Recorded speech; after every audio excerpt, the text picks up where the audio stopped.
Hello, once again Adrian Salbuchi from Buenos Aires in Argentina. In the middle of December of 2009, I uploaded onto YouTube a video called 2010 Forecast, Transition from Globalization to World Government. I described in it what I believe are 12 dynamic triggers that the New World Order power elite are using to drive the transition from globalization, which is being wrapped up, to world government, which is only now appearing on the horizon. They are definitely dead bent on declaring globalization is dead, long live world government. At that time, I said that I would be periodically reporting back on how these triggers are being deployed by the power elite as part of their global war on freedom. I insist, it's a global war on freedom, your freedom and my freedom. Today I'd like to update about half a dozen of these triggers so that we can see how they are evolving. But first, let me remind you what the 12 original triggers I mentioned were. First of all, the global financial collapse. Not a crisis, it's an unsustainable, irreversible collapse, and we've addressed this in other videos. Secondly, the deepening economic crisis. Third, growing social upheavals that both are generating. Fourth, artificial pandemics, which seems quiet now but which will flare up at any moment. Fifth, artificial environmental crises, global warming and other phenomena.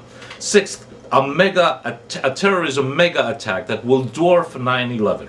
Mark my words. Seventh, the war in the Middle East. Eighth, a nuclear accident that will serve as an excuse for the world government to say we have to take over the control of all nuclear installations, both peacetime and military, and that will be the first step for them to control all resources throughout the planet. Ninth, the assassination of a key political or religious figure that will have a huge impact, a JFK type impact. 10th, the beating up of one or several rogue states. 11th, a staged virtual reality religious event that will have a high impact amongst the collective psyche. And 12th, a staged virtual reality contact with alien races that will also have a huge impact on the collective psyche. I would like to also say that I will be fine-tuning each of these triggers. For example, trigger number 5, artificial environmental crisis, I think has to be expanded to include climatic and geophysical phenomena, and you'll see why in a couple of minutes. Today we're going to look then at about half a dozen of these triggers, but first let me address another key issue, which I call breakdown and breakup. And the question I like to pose is, will 9/11 trigger a breakdown of confidence and trust in the United States government, the United States federal government and elite, and thereby bring about the breakup of the United States of America? In April 2009, the Open Chemical Physics Journal published an article called Active Thermite Material Discovered in the Dust from the 9/11 World Trade Center's site, Ground Zero.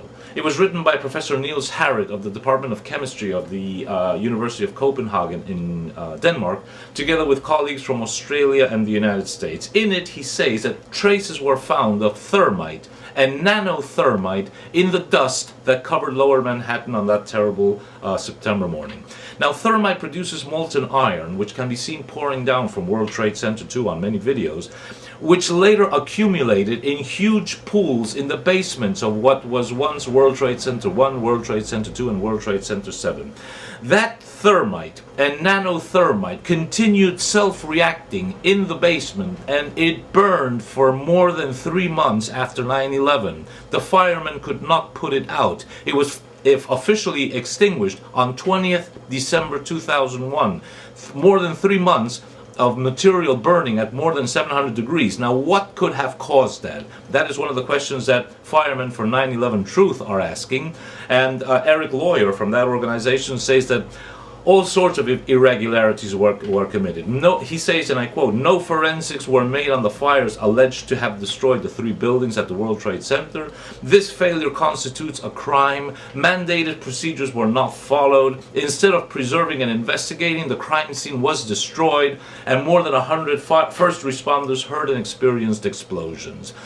As you all know, most of the steel that did survive, that was not turned into dust, was quickly removed from the 9/11 Ground Zero area and shipped off to Taiwan, South Korea, and other places. My question is, are we starting to see a growing 911 scandal that will cause a massive lack of public trust in the United States government and its institutions, and that will affect three administrations: the Clinton, the Bush, and the Obama administration.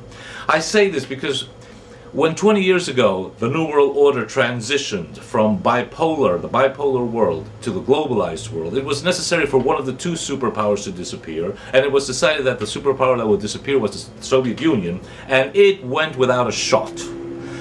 Naturally, globalization just needed one superpower to make sure that everything was under control. But now we are transitioning from globalization to world government, and world government cannot accept that there be any strong sovereign national state. Not even the United States of America, because today it's in friendly hands, as I said, the Clintons, the Bushes, and the Obamas. But what happens if tomorrow a true patriot were to take over in the Oval Office, and he were to say, I don't like this world government thing, I'm going to go against it, and we're talking about a real superpower with nuclear arms. So definitely this time it's the United States that must go.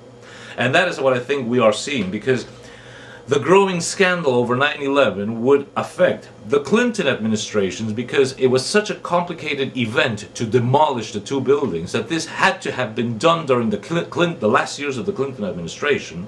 Then the Bush administration, who actually were in charge of executing that terrible mega terrorist attack, and the Obama administration that are systematically covering the whole thing up. It will be Watergate multiplied by 1,000. A professor of diplomatic academy at the Russian Ministry of Foreign Affairs, Igor Panarin, has been saying, he's a social scientist, he has been declaring that this is going to happen. Over the last 10 years he's been saying this. And Paul Craig Roberts, former Assistant Treasury Secretary in the Reagan administration, is also citing how newspapers, very pro-Bush, neoconservative, like the Washington Times, are also starting to assess and analyze and not laugh these cases off as just another conspiracy theory, because they know that what happened on 9/11 is unexplainable if you do not include strong backing from within the United States, especially if you look at the collapse of World Trade Center 7, not hit by any airplane, not having any raging fires, and yet it collapsed perfectly like a controlled demolition. Now, if the official story really starts to go and starts to collapse, will we be seeing that as the beginning of the end of the United States of America as a superpower? Because public trust, both within and outside of the United States, in the federal government will be so huge that there will be a social upheaval as a consequence of that. The official story of the 911 Commission report, conducted by Executive Director Philip Zelikow, who is a CFR member and a George W. Bush transition team member, also does not hold. And people are starting to ask themselves, in increasing numbers in the United States, how is it that we, because of 9/11, we fought against Osama bin Laden but never captured him? We invaded and destroyed Afghanistan and we're still there. We invaded and destroyed Iraq, causing more than 1.5 million lives, Iraqi lives, plus more than 5,000 US servicemen.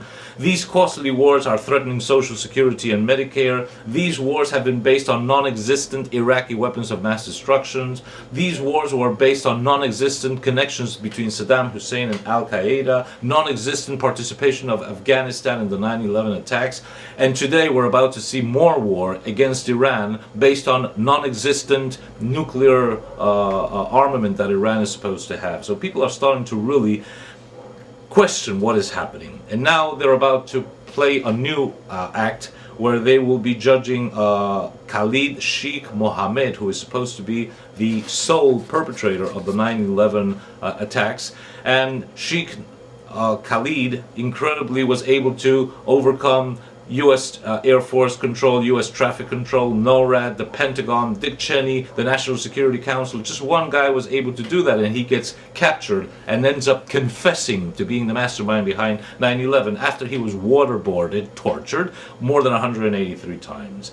So Paul Craig Roberts concludes that what is going on here is that the United States must urgently bring the 9/11 mystery to an end.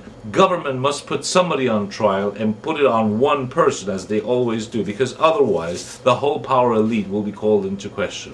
So I insist, are we seeing a soon-to-explode scandal over 9/11 as one of the triggering mechanisms for the breakdown of trust, faith, and confidence in the United States federal government and its ruling elites? And will that lead to the breakup of the United States?